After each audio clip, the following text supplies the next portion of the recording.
Barbosa. Family members tell us he was a student at CSUN and worked at Marshall's at night. Well, last night he was driving home from work and then he was hit and killed in this intersection. We spoke with his aunt earlier as she came to the site to mourn him. I feel so mad because it's not right. This happened with my nephew. It's not right. Please do something. He was a really good boy. He's 19 years old. He's excellent in the school. She and other family members showed up this morning to place flowers at the crash site. They found out about the horrible news when police showed up at their house today. They say his parents live in Arizona, but he was living here to go to school and work. His aunt told us he was young with good dreams and only wanted to help his parents back home. It all happened after midnight last night at the intersection of Roscoe and Lindley. Police had tried to pull over an SUV that was driven by a man wanted for an armed robbery yesterday when he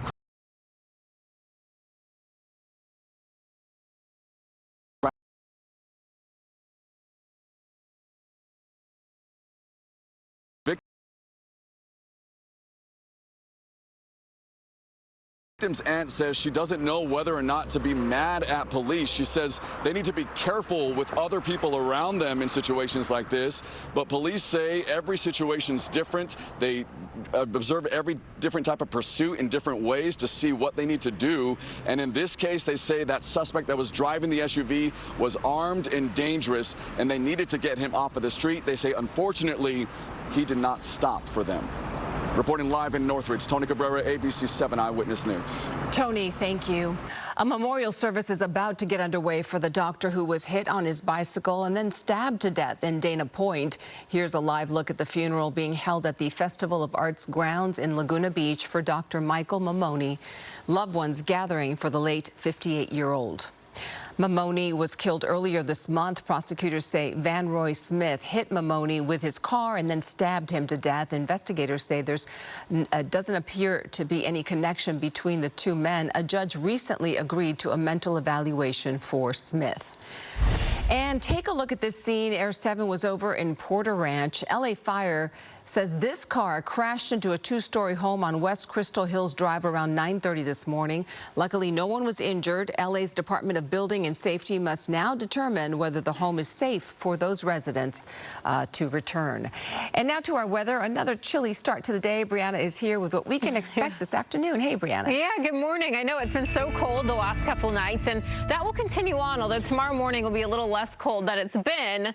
Still going to be chilly, though. Really beautiful shot from downtown LA. Our afternoons are getting warmer, but the overnights are going to stay pretty cold here the next few nights, and our afternoons will get warmer as we head into the weekend. But it's starting to feel a little more comfortable out there as we head into the rest of the day today. It's about 64 degrees over into Long Beach. We're still seeing a lot of cool temperatures, just about 50 down into Hemet and Santa Clarita. Temecula, though, still in the 40s at 46, and Big Bear at about 30 degrees, 45 up into Apple Valley.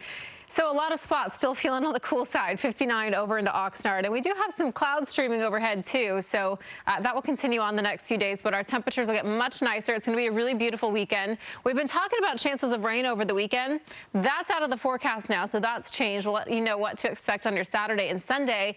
It also looks like we have another wet weather pattern and some more rain in the forecast, though. So I'll let you know when that's happening coming up. I'll send it back to you for now. All right, Brianna, thank you. A big surprise for morning television today. Ryan Seacrest announced he is leaving his seat next to Kelly Ripa on their daily talk show, Live with Kelly and Ryan. Mark Cotarobas has more on this big TV change. He's ended American Idol for years by signing off, Seacrest out. Now in a way, he's saying it again with more literal meaning. The announcement made during today's episode of Live with Kelly and Ryan, a show he has co-hosted for 6 seasons. I made the decision to make this my last season as co-host with Kel here on Live with Kelly and Ryan. Ryan Seacrest calling his move to step aside from the #1 daytime syndicated talk show bittersweet. There's nothing like this on television. I'm getting emotional. I promised Kelly I would not cry. The host during today's announcement talking about their transition from being friends to family, as Seacrest told viewers of his important plans moving forward.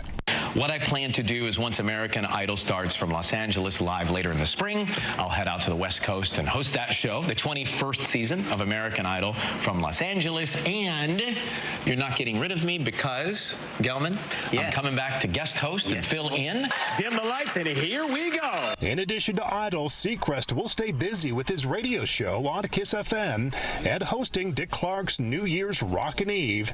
So who's taking the co-host seat? That too was announced as someone viewers and Kelly know well. My husband, Mark Consuelos, in what Ryan and I are calling the nation's weirdest social experiment.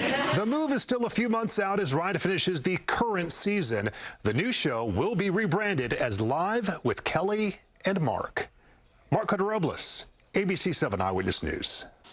A special grand jury in Georgia investigating efforts by Donald Trump to overturn the 2020 election says it does not reveal who the panel believes committed perjury and whether other indictments should be pursued. No word yet when the full report will be unsealed.